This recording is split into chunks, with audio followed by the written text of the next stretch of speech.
El mal manejo de la pandemia, la peor crisis económica en décadas y la falta de libertades son algunos de los motivos que impulsaron a los cubanos a manifestarse contra el gobierno comunista de Miguel Díaz-Canel. Miles de personas protagonizaron el domingo pasado las mayores protestas antigobierno en 27 años en Cuba, que se saldaron con decenas de detenidos, desaparecidos y enfrentamientos tras el llamado del dictador Canel a sus partidarios a enfrentar a los manifestantes. Pocos acostumbrados a ver revueltas callejeras fuera de la tele y menos aún a policías usando porras, gases lacrimógenos o haciendo disparos al aire, los cubanos todavía digieren las históricas protestas del domingo contra el gobierno. Nunca había sucedido algo así, asegura Joelmis Pérez, de 35 años. Me asombré, me asusté porque fue algo masivo. En los 35 años que tengo no había vivido esa experiencia, explicó a la agencia internacional IFRAN Press. Esta profesora de arte que salía de la escuela de La Habana Vieja donde trabaja, cuando notó un inusual trasiego de policías y patrullas por la zona. Pero las miles de personas que como Pérez salieron a las calles tienen distintos motivos para protestar. Mal manejo de la pandemia. Cuba, uno de los países que sortearon con éxito la primera fase de la pandemia, está ahora sufriendo los embates de la segunda ola. El país de unos 11 millones de habitantes registra desde hace días récord de casos diarios y fallecidos por coronavirus. Cuba notificó este lunes 6.400 nuevos contagios y acumula ya 244.000 casos y 1.500 fallecidos, 42 de ellos en el último día, según el reporte diario del Ministerio de Salud Público del sistema comunista cubano. El régimen castrista insiste con que la falta de medicamentos, insumos y equipos necesarios contra el coronavirus se debe al endurecimiento de las sanciones de Estados Unidos. Sin embargo, los profesionales consultados atribuyen el resurgimiento de casos al hacinamiento que se produce en los centros de aislamiento, en las colas cada vez más largas que la población hace para conseguir los productos básicos y en la apresurada reapertura de la isla al turismo extranjero. Ahí están las consecuencias. La peor crisis económica en décadas. Cuba, además, se encuentra sumida en su mayor crisis económica en más de 2 décadas, con un fuerte déficit en la balanza de pago e incapaz de afrontar su deuda exterior. En 2020, el Punto Interno Bruto de Cuba se desplomó a un 11%, su peor caída desde el año 1993.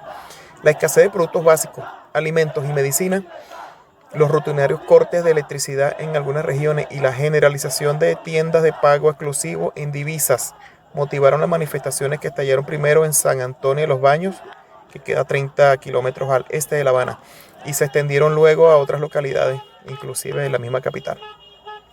Ante este escenario, el problema más acuciante es la escasez de medicamentos. Los profesionales consultados por Infobae denunciaron que la falta de remedios e insumos no tiene precedentes, siendo peor incluso que la que se vivió durante la severa crisis que el país vivió tras un colapso de la Unión Soviética. Esos fueron a finales del año 89, 90, 91, cuando le llamaban el periodo especial. Se jactan de decir que Cuba es una potencia médica, que para nada es real eso, dice Manuel Guerra, un obstetra del Policlínico Buenaventura de Holguín.